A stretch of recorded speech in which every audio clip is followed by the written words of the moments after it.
Japan ও যুক্তরাষ্ট্রের সাথে দুই ঐতিহাসিক চুক্তির দ্বার প্রান্তে বাংলাদেশ দীর্ঘদিন ধরে আলোচনা হলেও অবশেষে যা বাস্তবায়নের মুখ দেখছে 3 দিনের ব্যবধানে।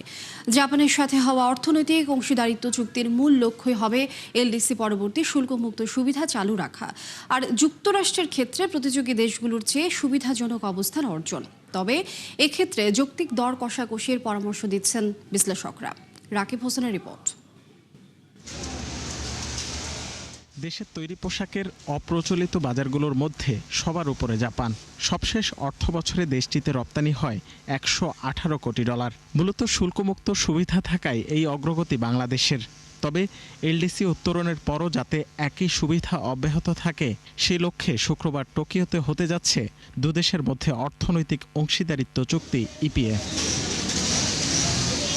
শুল্কমুক্ত সুবিধার পাশাপাশি দেশটির বিনিয়োগকারীরা যাতে বিনা বাধায় বাংলাদেশমুখী হতে পারেন থাকবে সেই আলোচনাও। এছাড়া দেশের শ্রমশক্তিকে জাপানে পাঠানোর উদ্যোগও আসতে পারে জোরালোভাবে। নতুন চুক্তির মাধ্যমে দেশটি থেকে কয়েক গুণ বেশি বিনিয়োগ নিশ্চিত করা সম্ভব বলেও মনে করছেন সংশ্লিষ্টরা। গত অর্থ বছরে আমরা যে ম্যানমেড ফাইবার আমদানি করেছি তার 10% শুধু আমরা স্থানীয় বাজার থেকে ব্যবহার করতে পারছি, আর 90% আমাদের আমদানি করতে হয়েছে। ইপিএন এগ্রিমেন্ট হওয়ার পরে জাপানিরাও সম্ভাবনা আছে এইখানে ম্যানমেড ফাইবারের টেক্সটাইলগুলো এখানে ওরা করবে। জাপানের মার্কেটে যে সুযোগ সুবিধা থাকবে আমরাও জাপানিজদের একই সুযোগ সুবিধা দিব, সেটা কিন্তু নাও হতে পারে এবং না হওয়ার সম্ভাবনাটা বেশি। খুব সম্ভবত 7,700 পণ্যে আমরা প্রথম দিন থেকে ডিউটি ফ্রি সুবিধা লাভ করব, কিন্তু জাপানকে আমরা যে সুবিধাগুলো দিব সেগুলো ধাপে ধাপে হবে। জাপানের 3 দিনের ব্যবধানে যুক্তরাষ্ট্রের সঙ্গেও হতে যাচ্ছে নতুন বাণিজ্য চুক্তি, যার সূচনা ট্রাম্পের পাল্টা মাশুল ঘিরে। মূলত দেশের 5 ভাগের 1 ভাগ রপ্তানি নিরাপদ করতেই এই উদ্যোগ অন্তর্বর্তী সরকারের।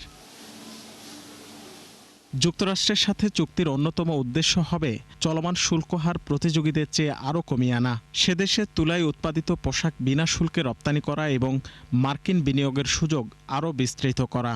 যদিও কঠোর গোপনীয়তার এই চুক্তি নিয়ে ধোঁয়াশায় বিশেষজ্ঞরা। তাদের মতে যুক্তরাষ্ট্রের চাপ সামাল দিতে গিয়ে অন্য বাজার ক্ষতিগ্রস্ত করা যাবে না।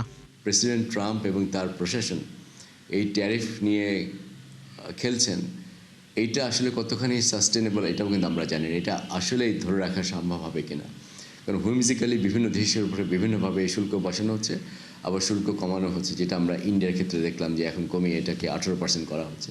একটা জিওপলিটিক্যাল পাওয়ারকে খুশি করতে গেলে অন্যরা কিন্তু মনে করতে পারে যে তাদের স্বার্থ ক্ষুণ্ণ হচ্ছে, তখন তারা আমাদের উপরে একটা প্রেশার তৈরি করবে। যদি 9 তারিখের একটা ডিল ভালো ডিল হয় তাহলে আমাদের এক্সপোর্টের জন্য American market will B a good destination.